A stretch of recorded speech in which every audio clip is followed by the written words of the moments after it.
Bueno, ya hicieron la introducción previa, hicieron mi presentación. Mi nombre es Jessica Medina, profesora de educación básica del pedagógico, quizás fue lo único que faltó agregar. Y en esta sesión de hoy quiero trabajar con ustedes y comentar algunos aspectos prácticos que nos puedan servir en lo que es llegar a una evaluación auténtica. Por lo tanto, vamos a contextualizar la evaluación auténtica como tal y su implicancia en la educación superior. Veremos algunos elementos de las rúbricas y quizás algunos tips que nos pueden ayudar en la elaboración de criterios y niveles. Y vamos a hablar de la importancia de la retroalimentación o feedback. Antes de comenzar, vamos a hacer una actividad en Mentimeter, me imagino que ustedes lo conocen. Es muy fácil de utilizar, pueden descargar la aplicación en sus celulares, pueden abrir una ventana si están utilizando computador, otra ventana y en el navegador colocar www.menti.com o también desde sus celulares abrir también el navegador y colocar directamente menti.com. Entonces nuestra actividad de inicio es el siguiente caso.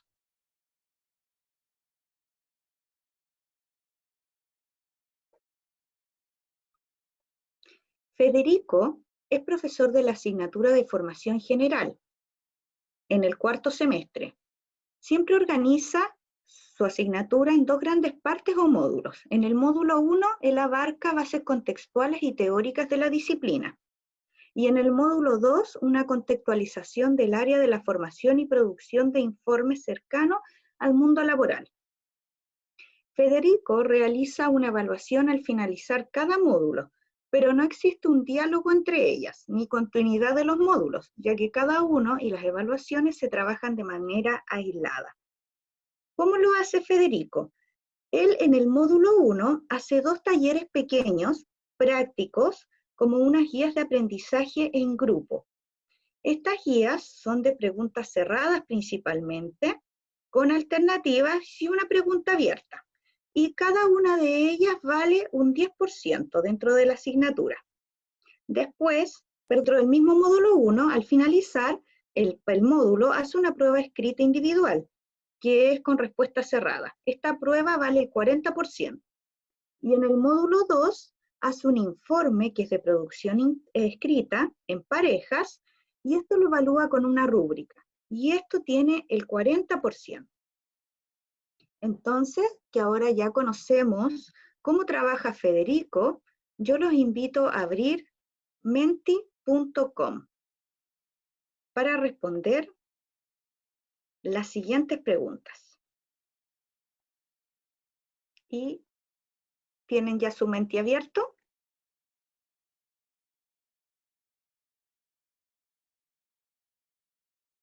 Si ya todos ingresaron a www.menti.com, ingresen por favor los siguientes 6 números, que son los que están acá arriba visualizamos. 811585. Luego les va a pedir algún nombre o seudónimo. Entonces, ahora que ya están ingresando, veo que ya algunos ya ingresaron a Menti, los invito a compartir y a reflexionar sobre la situación de Federico. Ya tenemos algunas respuestas, relación entre los módulos, por ejemplo, trabajar por estándares, que la evaluación de respuesta cerrada busque habilidades superiores, vinculación entre los módulos, relación entre las actividades de los módulos, continuidad entre las evaluaciones. Excelente, los felicito a todos por sus comentarios. Propuestas de actividades más prácticas, pautas de auto y coevaluación, relación progresiva entre las habilidades, pruebas escritas mixtas. Excelente, los felicito a todos y muchas gracias por todas estas buenas instancias y comentarios. Segunda reflexión. Todas sus respuestas van a quedar guardadas. Una de las ventajas de Menti.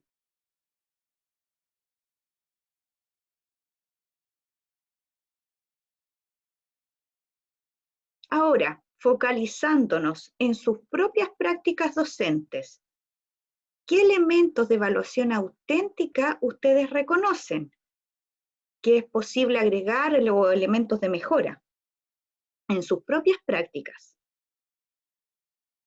Metacognición, actitudinal, muy bien.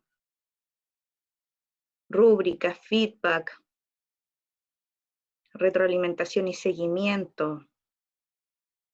Un portafolio muy interesante. Reconocer experiencias previas. Tutorías. Falta en evaluaciones formativas. Sí, de todas maneras, la retroalimentación, portafolio, análisis de situaciones críticas. Competencias de ciudadanía. Evaluación a través de actividades, de aplicaciones prácticas. Profesor, le agradezco enormemente su participación en esta instancia, en este análisis de caso. Vamos a hacer una pausa en las respuestas. La idea de analizar este caso de la situación de Federico no era destruir en realidad al pobre profesor, sino que identificar qué aspectos podíamos desde ya ir mejorando, ¿verdad? Así como Federico, y ustedes muy bien lo mencionaron, relación entre los módulos, diversificar el tipo de evaluaciones, acá no se observan autoevaluaciones o coevaluaciones. También es importante señalar que igual Federico hace un esfuerzo por realizar distintos tipos de evaluaciones, por ejemplo, por contextualizar un módulo 2 cercano al mundo laboral, así que él también hace aspectos positivos dentro de su trabajo. No era la idea solamente criticar, ¿cierto?, al profesor. Veamos entonces, internalicémonos ahora, los invito a reflexionar más sobre la evaluación auténtica y cómo a ir contextualizándola en la educación superior. La evaluación auténtica parte de un nuevo modelo que ya no es un modelo centrado en la enseñanza. Cambiamos nuestro foco a un modelo centrado en el aprendizaje.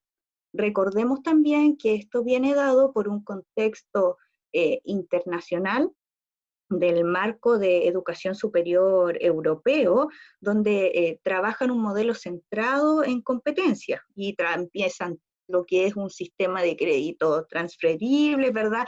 Que también se adapta acá en Chile. Entonces tiene un contexto que es mucho más grande, mucho más global.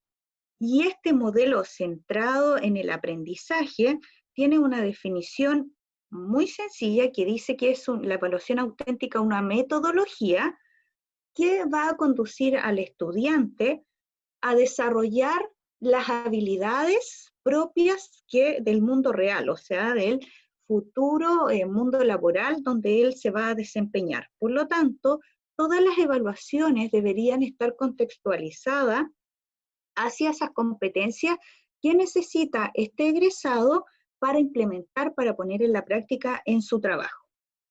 Y por supuesto, todas estas evaluaciones auténticas, y como ustedes muy bien lo mencionaron en este análisis de caso, tienen que medir habilidades de pensamiento de orden superior, cual, por ejemplo, analizar, sintetizar, evaluar, por ejemplo, entre muchas otras. ¿Qué características podemos ver en una evaluación auténtica? Primero, estas siempre incrementan la autonomía y el compromiso del estudiante, o sea, dentro de su propio proceso. Siempre el feedback o retroalimentación se encuentra presente, o sea, es parte de la evaluación auténtica, no es un elemento externo. Se trabaja mucho con el error como mecanismo para para fortalecerle el propio desarrollo del aprendizaje, y ya el profesor, por supuesto, no es la única persona encargada de estas evaluaciones, sino que tenemos una variedad de otros agentes, como el mismo estudiante en el caso de las autoevaluaciones, y la evaluación entre pares, como la coevaluación. Y la evaluación auténtica busca vincular los contenidos curriculares con el mundo real, como ya lo mencionamos, y los problemas profesionales que los egresados enfrentarán en la vida laboral. ¿Cómo se implementa esta evaluación auténtica? Específicamente en la educación superior. Lo primero que tiene que hacer el docente es conocer el perfil que tienen que tener estos estudiantes, independiente de la carrera que sea. No importa si es un ramo de formación fundamental, por lo tanto, aunque sea hacer para pedagogía en castellano, para enfermería o para fonoaudiología, por ejemplo, deberían tener elementos diferenciadores. Se necesitan conocer las necesidades de los empleadores, realizar evaluaciones contextualizadas y realistas, realizar evaluaciones significativas fuera del aula y no solo realizadas por el profesor, evaluar habilidades de pensamiento de orden superior y utilizar siempre los procesos de retroalimentación o feedback. Este es como el mapa, la ruta que se sigue para implementar lo que es una evaluación auténtica. ¿Qué elementos de evaluación auténtica conocemos o podemos utilizar? Primero, las pruebas escritas y las más conocidas por todas las tareas basadas en desempeño. En algún momento de la historia se dijo que las pruebas escritas estaban ultra desechadas, y no es así. También las pruebas escritas son parte de las evaluaciones auténticas, pero tienen que tener ciertas características. Por ejemplo, ¿cuáles pruebas escritas son consideradas como elementos de la evaluación auténtica? La resolución de problemas simples, preguntas de desarrollo breve y extenso, los análisis de caso. Las preguntas de selección también pueden ser de evaluación auténtica. No se crean que las preguntas de alternativa están completamente desechadas. Efectivamente pueden ser utilizadas, pero con enunciados de uso de contexto. Y en general, cualquier ítem que asegure habilidades cognitivas complejas de análisis, aplicación y toma de decisiones. ¿Cuáles no son consideradas como pruebas escritas de evaluación auténtica? Muchos de ellos ya lo hemos visto y se sabe, como verdadero y falso, completación, selección múltiple pero sin contexto, y en general toda pregunta que sea de baja complejidad cognitiva. Dentro de las tareas basadas en desempeño,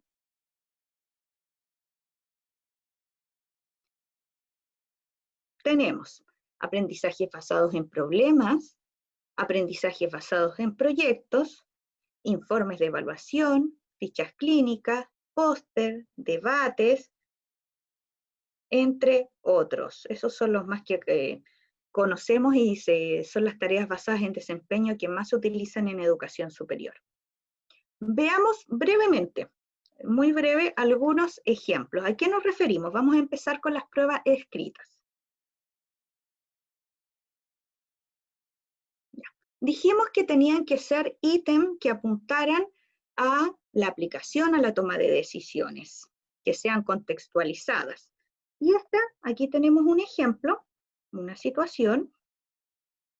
Es un niño, ¿verdad?, que está ahí acostado entre sus padres, y le hacen la siguiente reflexión, refiriéndose a la imagen. Nombre y explique el fenómeno psicoanalítico que estaría viviendo el niño, protagonista de esta historieta. Refiérase a la etapa de desarrollo psicosexual freudiana en la cual se daría este proceso, entregando 3 características principales de esta fase. Según lo revisado en clase y desde su opinión, refiérase a 2 posibles consecuencias, etc.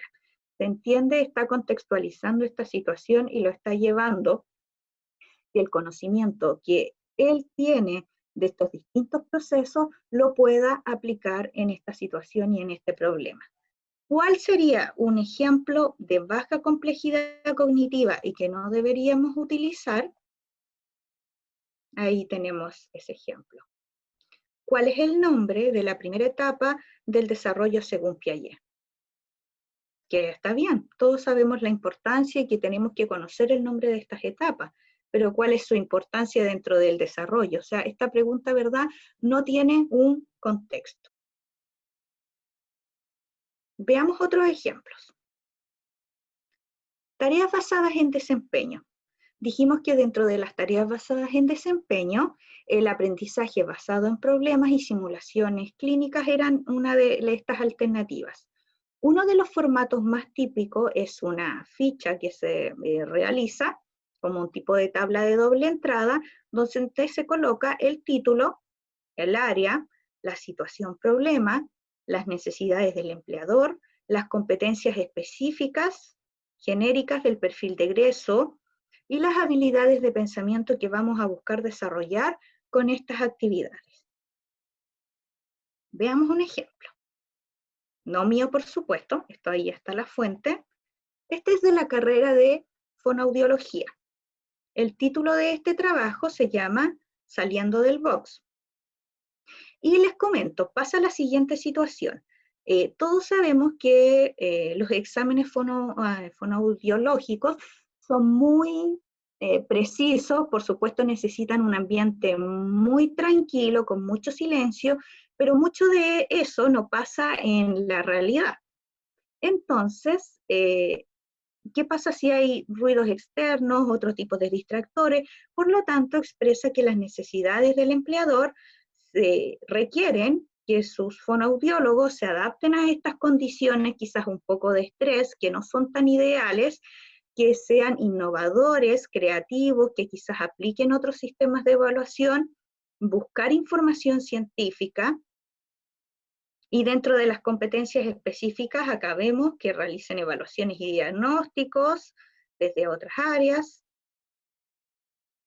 Otras competencias genéricas como liderazgo, emprendimiento, desempeño colaborativo y las habilidades de pensamiento que buscan desarrollar con este trabajo. El pensamiento crítico, por ejemplo, y la toma de decisiones.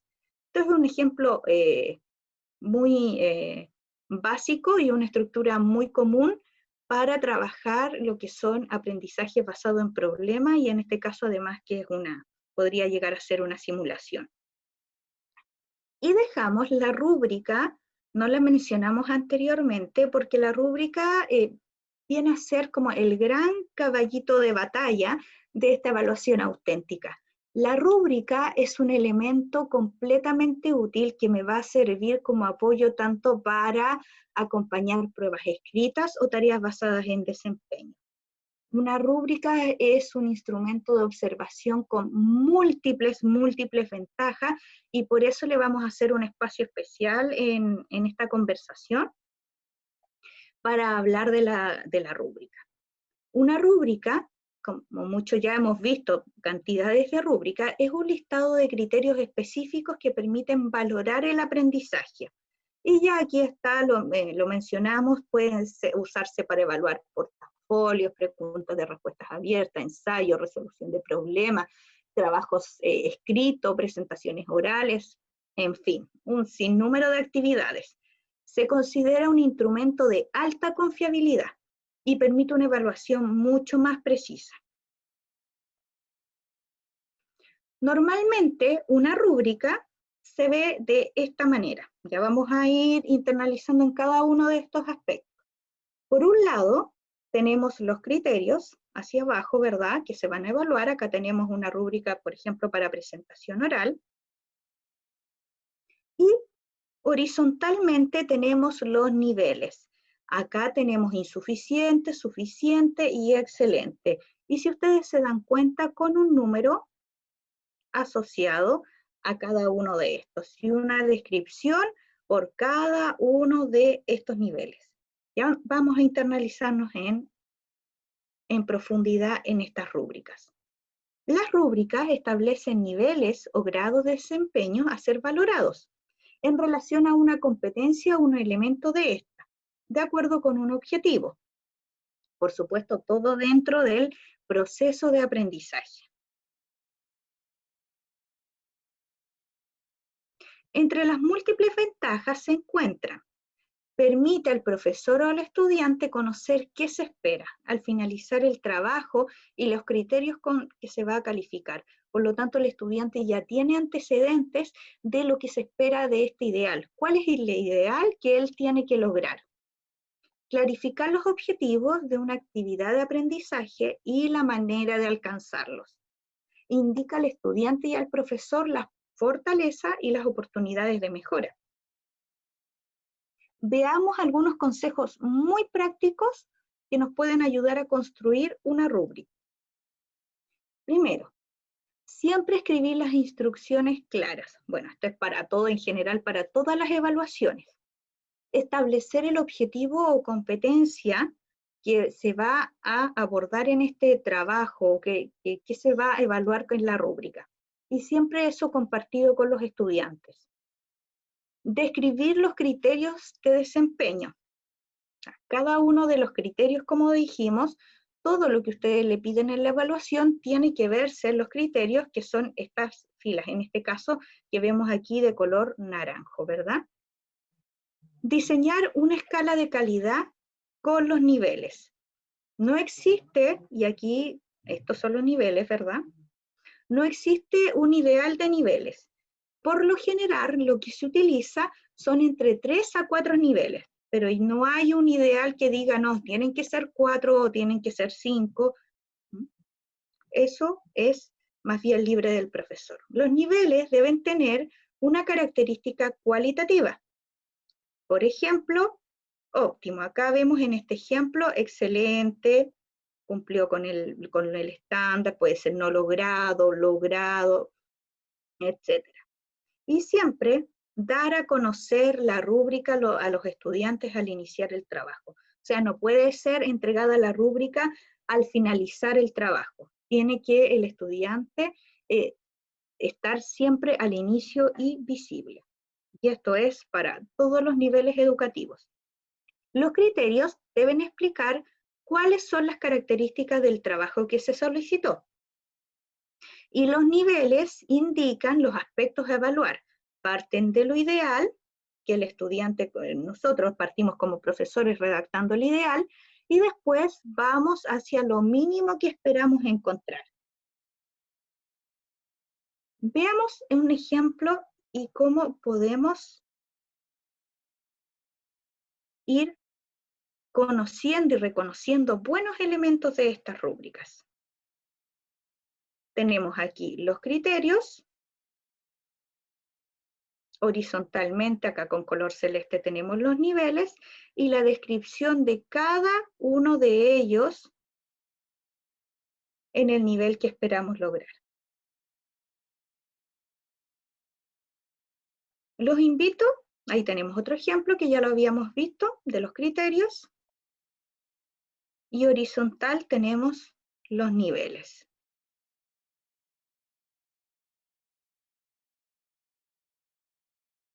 Los invito a leer el siguiente ejemplo. La idea es que podamos mejorar esta rúbrica.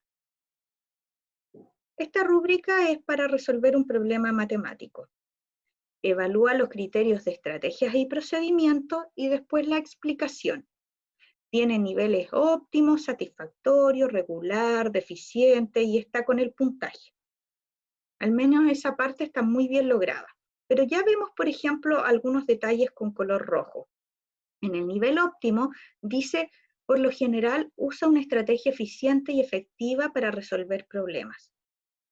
En el satisfactorio, por lo general, usa una estrategia efectiva para resolver problemas. Vemos que hay una diferencia entre la primera es eficiente y efectiva y después está solo efectiva. El regular dice algunas veces usa una estrategia efectiva para resolver problemas, pero no lo hace consistentemente. y el deficiente raramente usa una estrategia efectiva para resolver un problema. Y en explicación, la explicación es detallada y clara, la explicación es clara, en regular la explicación es poco difícil de entender, pero incluye componentes críticos, y en el nivel deficiente la explicación es difícil de entender y tiene varios componentes ausentes o no fue incluida. Entonces, ¿qué detalles, cómo podríamos mejorar esta rúbrica? Si quieren pueden ir opinando o compartiendo en el chat. Primero, ya tenemos algunas palabras marcadas con rojo que nos da un detalle de esto de que por lo general, algunas veces, eficiente y efectiva. Esto puede ser muy, muy claro para el profesor, pero ¿lo será tanto para el estudiante? ¿Todos entenderemos lo mismo por eficiente y efectiva? Entonces, podemos realizar algunos arreglos a esta rúbrica. Acá cuando dice por lo general, siempre, o la mayoría de las veces, pero ¿cuántas veces?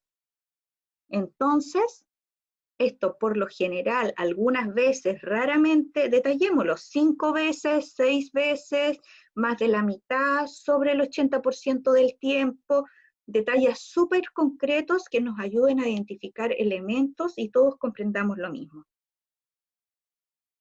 Ya lo habíamos comentado. ¿Qué es eficiente y efectiva? Podría ser realizar todos los pasos correctamente, el 80% de los pasos de manera correcta, etc. ¿Qué es detallada y clara? Podría ser detalla todos los pasos, por ejemplo. Y nuevamente, insisto, recordemos que todos tenemos que comprender lo mismo. A veces los profesores, porque para nosotros está claro, creemos que los estudiantes están comprendiendo lo mismo que nosotros, pero si nos damos cuenta no es tan así. Entonces, tener estos elementos más definidos nos va a ayudar a todos a realizar un mejor trabajo. Quería comentarles de Rubistar. Rubistar, yo me imagino que muchos lo conocen. Rubistar es una herramienta web que nos ayuda a construir rúbricas. Uno pone tal cual en Google Rubistar y desde las primeras opciones, y Rubistar tiene una infinidad de áreas. Acá lo vemos en la imagen: proyecto, lectura, multimedia, arte, matemáticas, destreza, escritura, presentaciones orales, etcétera. Entonces, quizás puede ser una muy buena herramienta tecnológica para ayudar a construir rúbricas. Si buscan además en YouTube, acá les dejo un link, es un tutorial muy bueno, muy sencillo, pero en realidad Rubistar es muy amigable, es muy fácil de usar y no van a tener ningún inconveniente. Quizás no para usarlo completamente, pero nos va a ayudar a tener ideas de construir rúbricas, porque a veces quizás nos pueden o nos cuesta completar los niveles, o cuántos criterios son los que tengo que evaluar, por ejemplo, en un ensayo, en una presentación oral, en un debate, en un trabajo escrito, en una prueba de matemática. Entonces Rubistar puede ser una gran herramienta.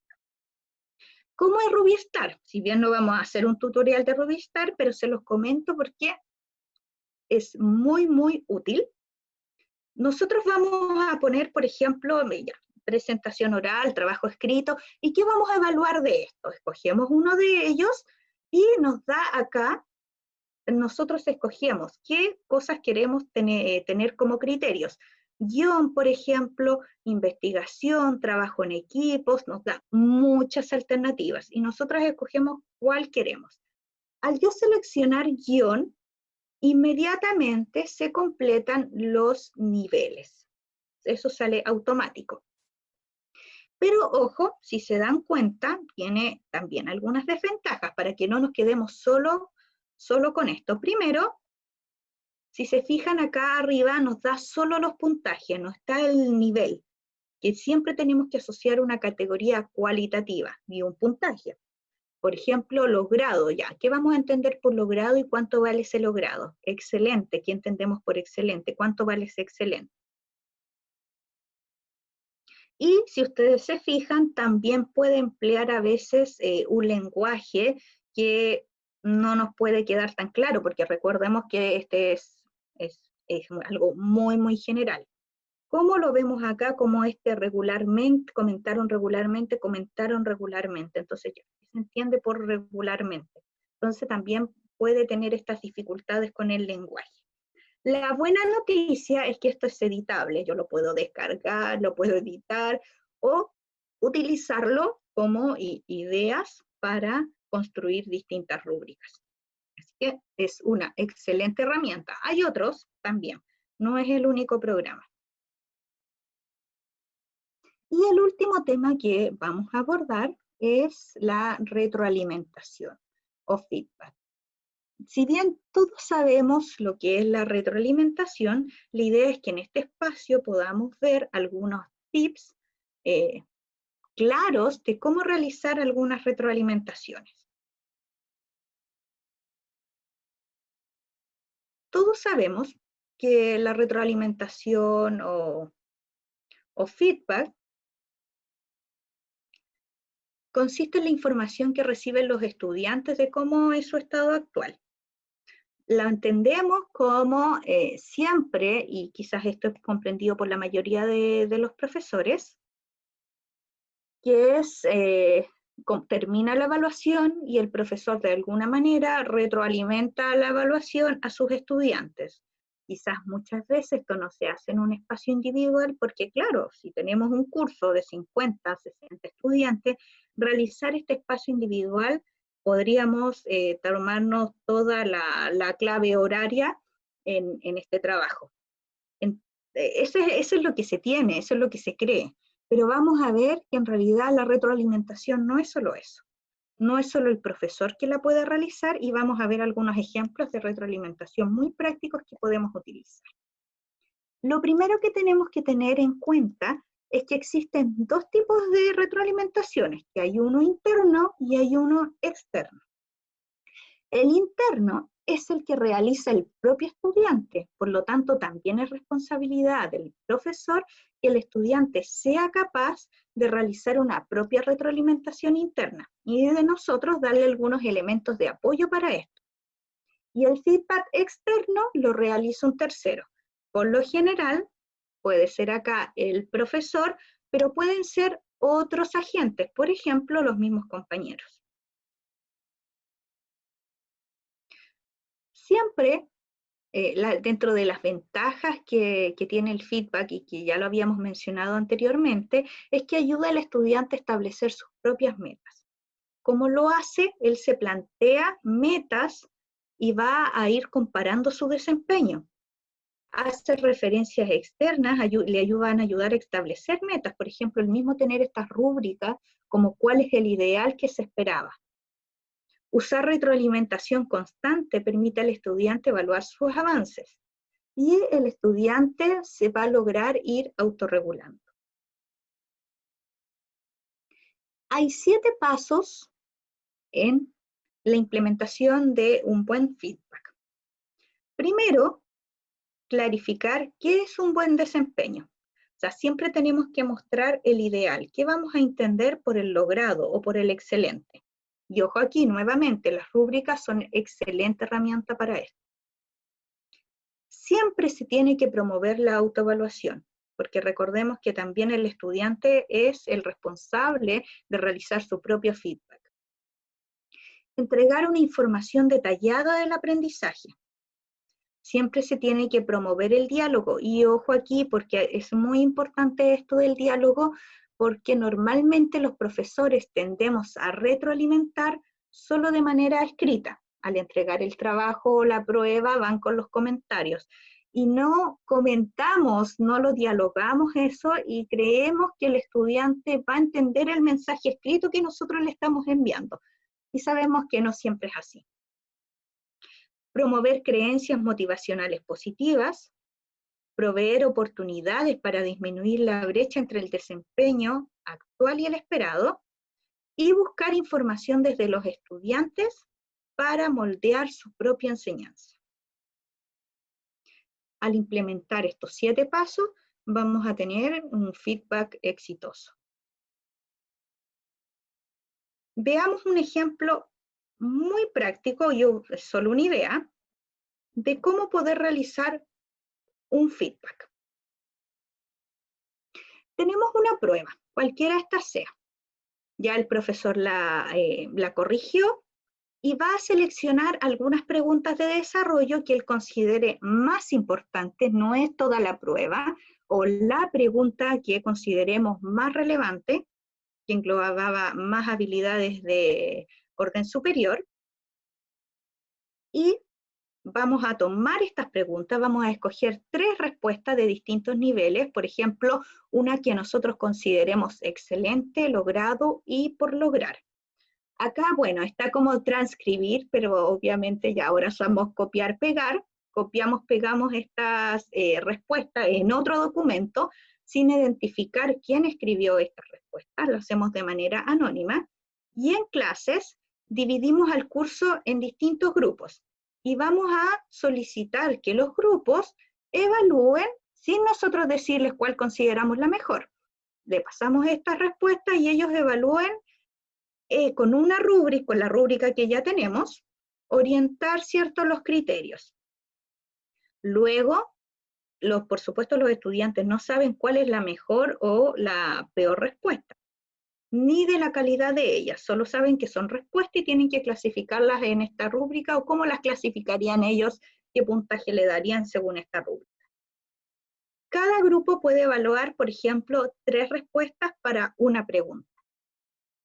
Y luego le solicitan a cada grupo explicar por qué estas respuestas tienen distinto puntaje, o sea, por qué las clasificaron de esta manera y dicen que esta es excelente, que esta es quizás medianamente logrado y que cuál es la no lograda. Y ahí tenemos un ejemplo de feedback, de retroalimentación preciso, que no va a significar, ¿cierto?, un tiempo quizás individual por estos 60 estudiantes, y nos va a tomar un momento de la clase muy puntual y va a ser una retroalimentación potente para todo el grupo. Otro ejemplo, luego de revisar las pruebas, entregar a cada estudiante su prueba junto con una pauta o rúbrica de corrección. Le explican los criterios, los puntajes, ¿cierto? Y le solicitan al estudiante revisar la prueba, pero bajo estas preguntas. ¿Qué fue lo que hice bien cuando obtuve un puntaje alto en la pregunta? ¿Cuáles fueron mis principales errores en la prueba? ¿Qué aprendo de la rúbrica? Y luego conversar con los estudiantes que han hecho esta reflexión, conversar unos breves minutos con cada uno. Entonces están obligando además al estudiante a reflexionar sobre su evaluación y sobre qué podría mejorar.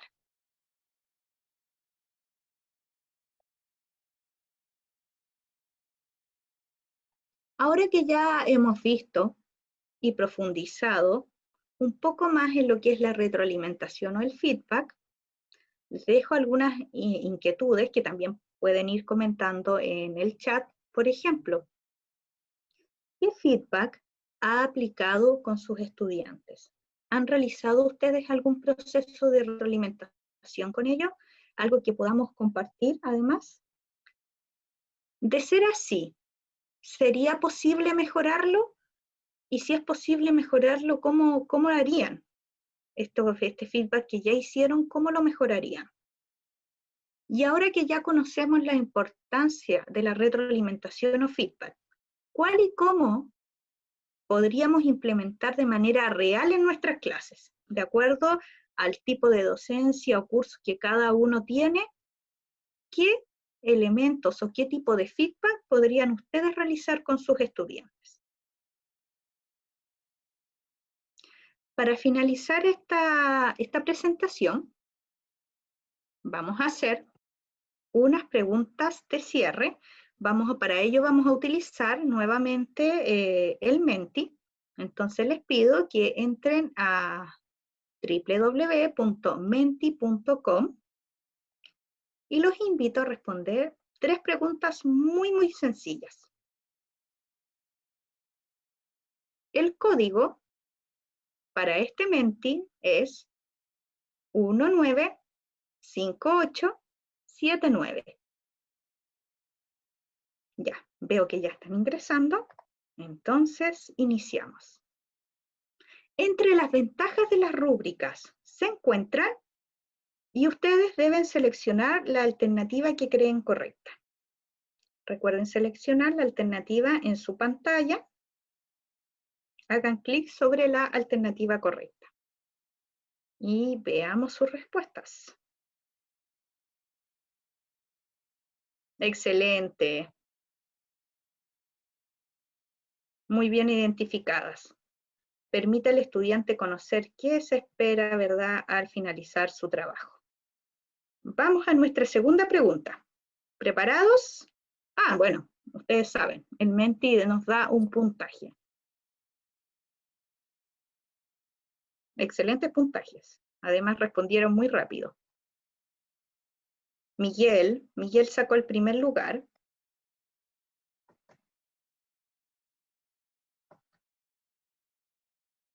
Pregunta número 2. Entonces, los invito a dar la alternativa correcta, si es A, B o C, de la pregunta 2 por el chat. Tus estudiantes realizaron una presentación oral. ¿Cuál sería el mejor nivel óptimo, pensando en el óptimo excelente, para el criterio volumen de voz? A, utiliza un volumen de voz adecuado. B, utiliza un volumen de voz claro. C, utiliza un volumen de voz que logre escucharse en toda la sala. ¿Sí? Veo, la mayoría ya dejó su comentario. Excelente. Bueno, la mayoría votó por la letra C. Y claro, si bien las otras podrían aplicar, pero nuevamente entra la duda. ¿Entendemos todo lo mismo por adecuado? ¿Entendemos todo lo mismo por claro? Entonces, ya que el volumen de voz se escucha en toda la sala, es un criterio que no va a entrar o quedar en la duda. Si alguien en un lugar de la sala no logra escuchar la presentación, simplemente no va a ser el nivel óptimo, ¿verdad? Y por último, la pregunta 3. La retroalimentación o feedback es, y ahí están las alternativas. Excelente, veo que ya la mayoría también votó por la alternativa correcta, que es la B, que es información recibida del estado actual del aprendizaje alcanzado, ¿verdad? Les agradezco a todos por participar. Voy a dejar de compartir mi pantalla para dar inicio a la ronda de preguntas. Muchas gracias, Jessica, por esta sesión de clase, esta sesión práctica en la cual hemos visto el manejo de una herramienta tan interesante y entretenida como el Menti, además que puede ser utilizada, se descarga rápidamente, uno tiene que tener preparadas las preguntas, pero hay una participación activa.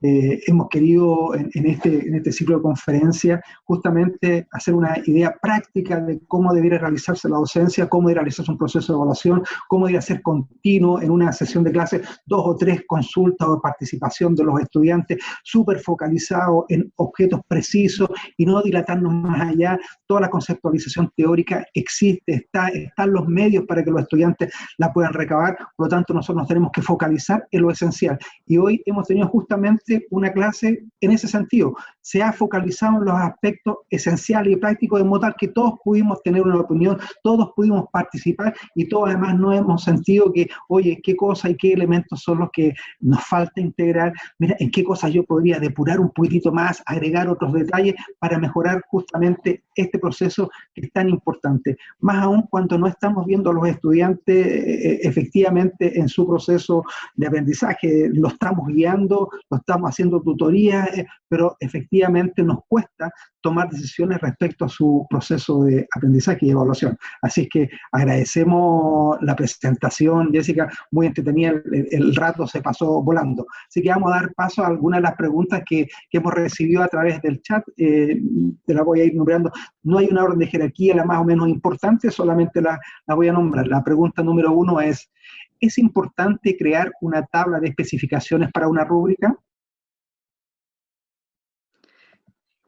A ver, o sea, la rúbrica tiene sus elementos y sus características propias, porque una tabla de especificaciones sería como otro elemento. Entonces ya la rúbrica vimos que tenía sus propias características, que son los criterios, los niveles y la descripción de cada uno de estos niveles. Por supuesto que se pueden usar otros instrumentos como escalas de apreciación.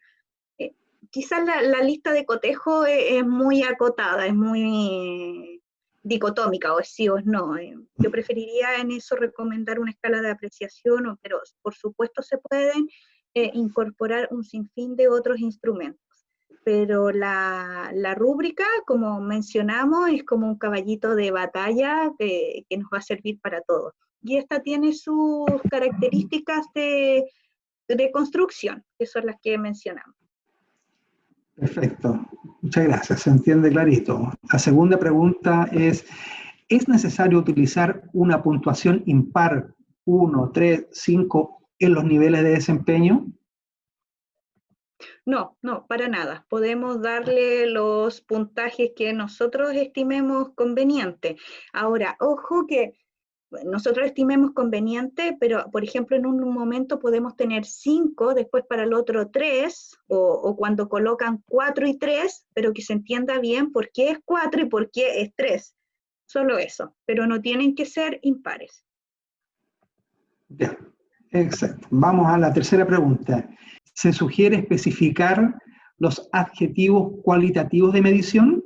Sí, me refiero que, no estoy segura de la pregunta, pero creo que se refieren a los niveles, que es cuando nosotros colocamos el logrado, medianamente logrado, por lograr. Sí, eso tiene que estar presente en la rúbrica.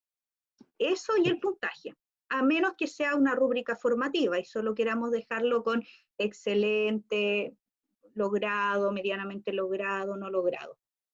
Pero tiene que estar presente ese elemento. Muy bien. La cuarta pregunta es, ¿cuál es la diferencia entre una rúbrica analítica y holística? Uy, apuntan completamente a procesos distintos. Todo lo que nosotros vimos en esta presentación, todos los ejemplos de rúbrica, son rúbricas analíticas. Ese es el modelo de una rúbrica analítica. Una rúbrica holística es general, nos va a detallar las competencias generales. Generalmente estas rúbricas que son más holísticas las ocupamos como salida, por ejemplo, para evaluar el perfil de egreso. No sé si hay profesores acá presentes recuerdan los antiguos mapas de progreso que estaban por niveles y la gran mayoría de competencias. Esa es una rúbrica holística. Pero todo lo que vimos hoy son rúbricas analíticas y que en general la rúbrica analítica es la que más utilizamos en nuestro día a día, en nuestra labor.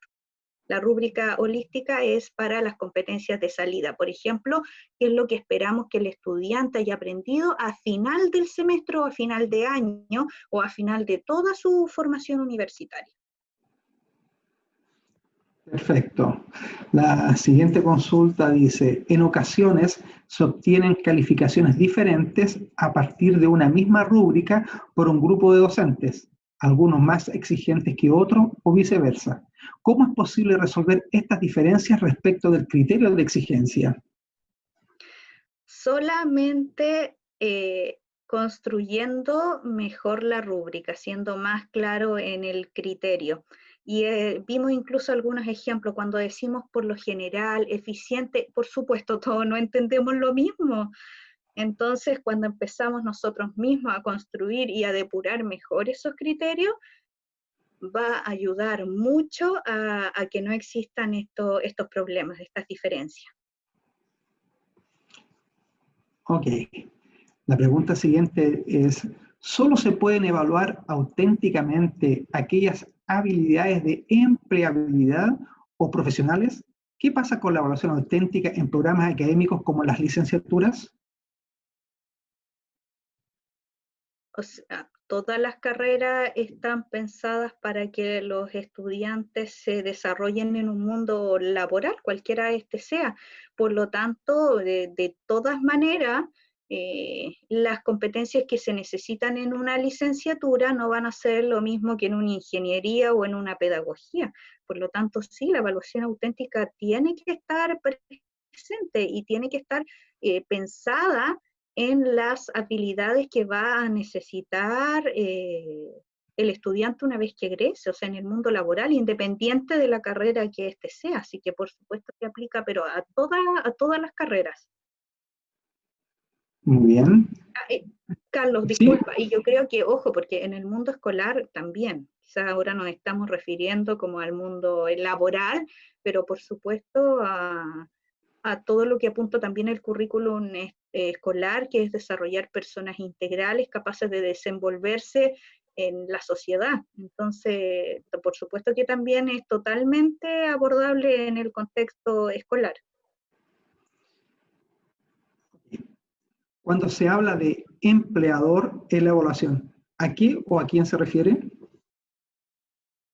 Tal cual, al empleador, no sé, en el caso de las pedagogías, los directores, corporaciones municipales, o sea, donde en realidad es el campo laboral o la gente que es especialista que está a cargo de la contratación de los distintos profesionales.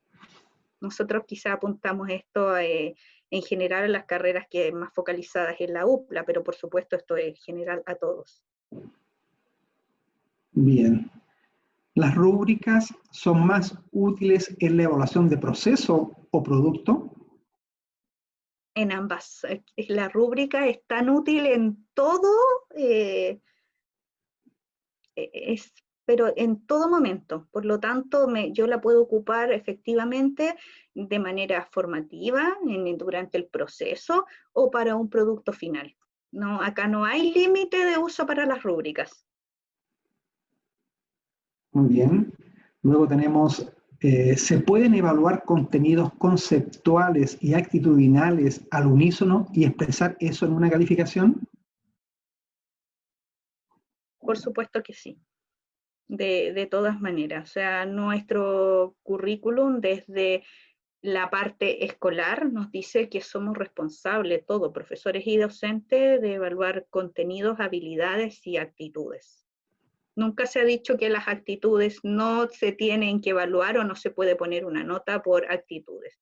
Así que de todas maneras esto tiene que estar presente, lo que es el trabajo en equipo en estos momentos, la importancia del desarrollo de un trabajo autónomo, la empatía. O sea, hay carreras que además en sus perfiles de egreso declaran estas competencias actitudinales, por lo tanto sí, es responsabilidad de nosotros desarrollarlas y si no las evaluamos, ¿cómo vamos a desarrollarlas? Así que por supuesto que sí.